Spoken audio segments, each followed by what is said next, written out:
Hi guys, I'm back again with another journal. This time it's all based on Dr. Frankenstein. This journal is a little bit different from all my other journals.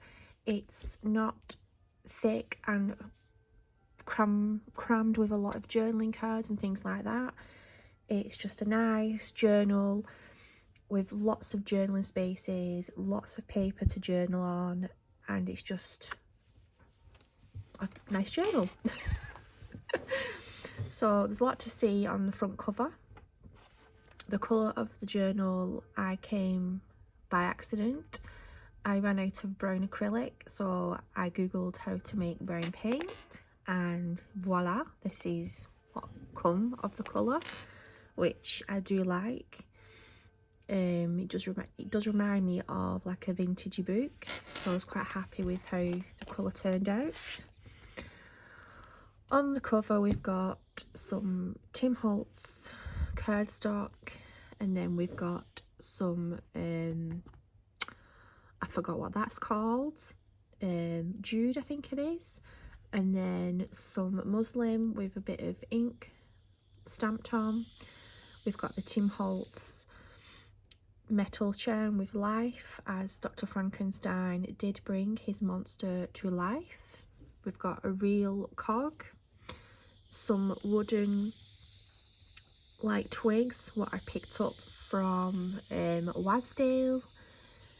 It was a bit like a beach with a large river, and I picked these up from like the stones and things like that. We have some like test tubes. I've not glued the cork lids on because the person who receives this journal, they can put whatever they want inside. I have put some dried rose petals in that one, but they can easily be taken out. I've got an image, obviously because Dr. Frankenstein is a fictional character. I just added this just as a, that could be Dr. Frankenstein, who knows. And then we've got a pair of scissors, and then we have a little secret journaling booklet. And if we just take that off, obviously I've stitched that on, and it's just got some scraps of coffee dyed paper, and it just slides back in there. And then we have this closure, and it was like a white cotton pillowcase what I had, no longer wanted, so I've distressed it all.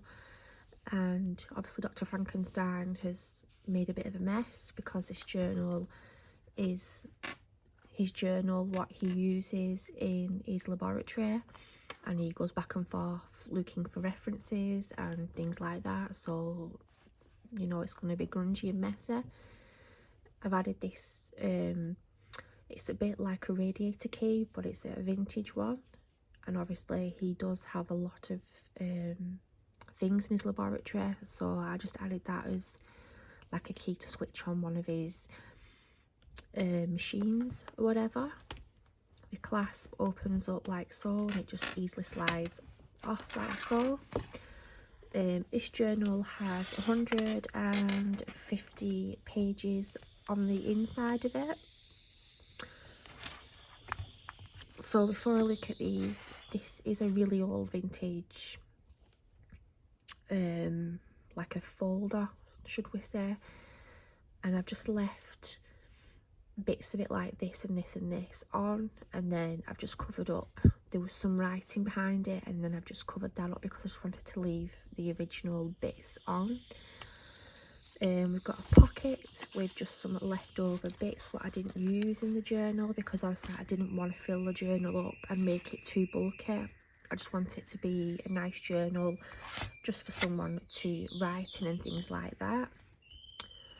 I have this 1929 dictionary paper, and if you can see, we have anatomy and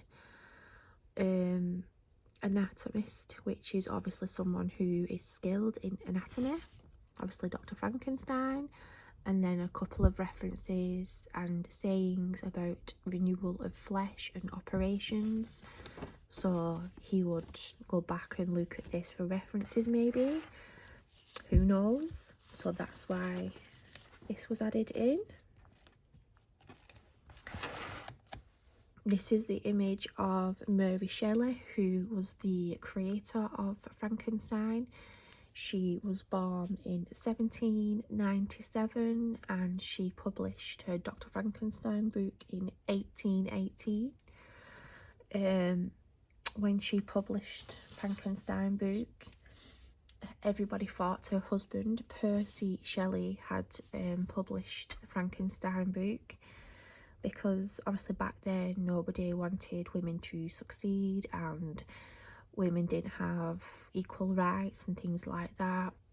But she did write it and she published a few books, and her husband was a poet who sadly died.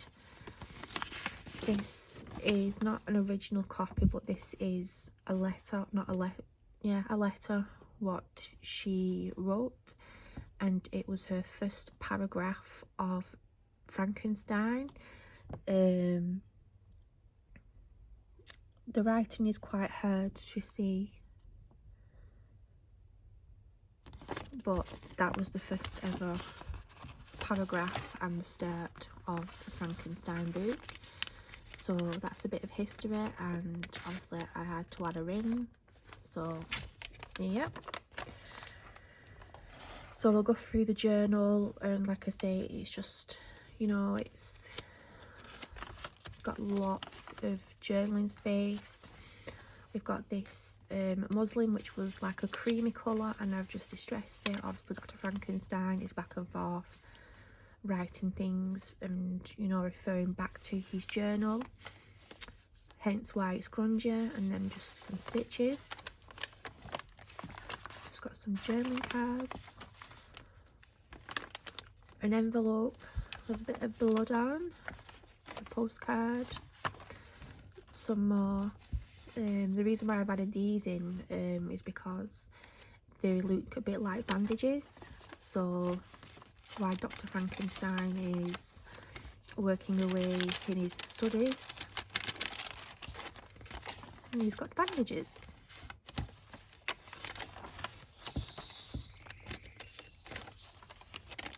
A specimen card, perfect if you're journaling. You could write a title of what you're journaling about there, and then obviously journal. We've got some journaling cards about the brain, and obviously someone is conducting some form of removal of the skull.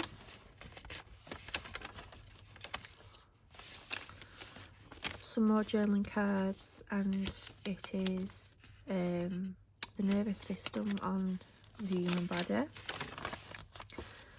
This is a second signature, and the front and back side is like a vintage folder, which obviously I've folded in half to create two large pockets. And in this pocket I've made like a small journal, and obviously Dr. Frankenstein goes to university.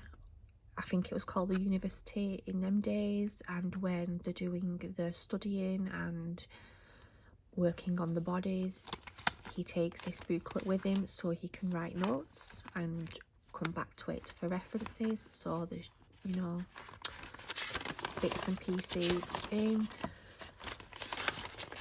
and then he will obviously take this booklet back to his laboratory and pop it back in his journal, and then write all his findings down. Got a large, these paper clips are so tight. A large skeleton, easy to journal on, and then obviously the skeleton part of the lungs and the pelvic area. some more of the human body, which is the abdomen and obviously the and tissue, the leg, some ledger, just some journaling cards, vintage mathematical paper, more ledger, some more stitching,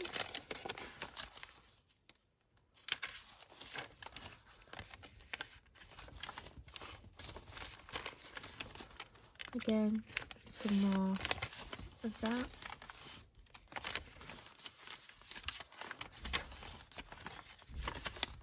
more ledger,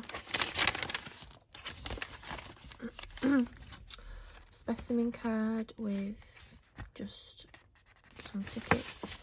We've got another large pocket, and we have, where's it gone? This I printed off. It's in French, I think, and it's operations, and obviously it's got a bit of blood on it, which I thought was quite relevant for the journal. So yeah, use that in here, and just some grunged up, ripped paper.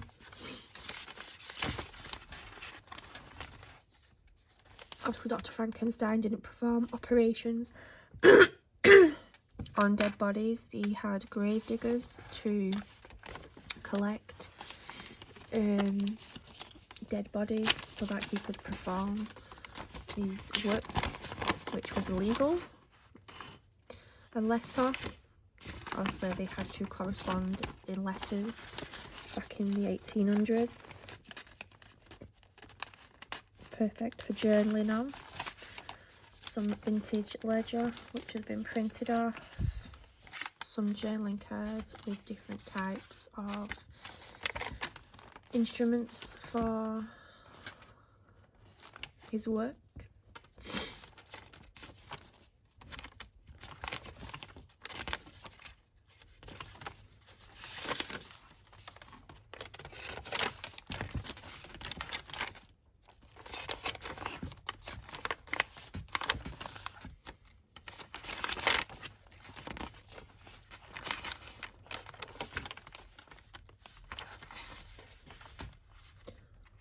Just hand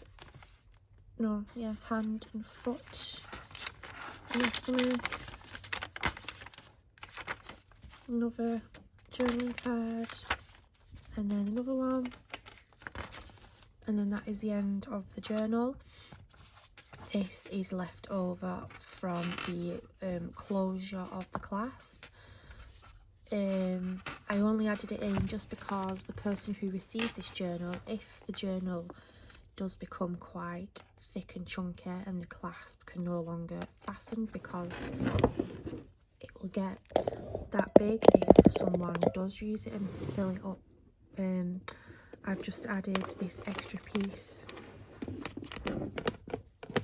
inside so that the person can easily just cut this bit off here and stitch it onto the end of that, and then these can be undone and the whole thing can come off, and the person can cut it to size and then put holes into the cotton and then put them back in for a larger clasp.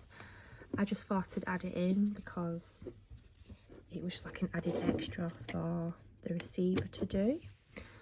And that is the end of my Frankenstein journal. I hope you enjoyed the video, and it will now be up for sale on my Facebook page, and the link will be below the video. And thank you for watching. Goodbye.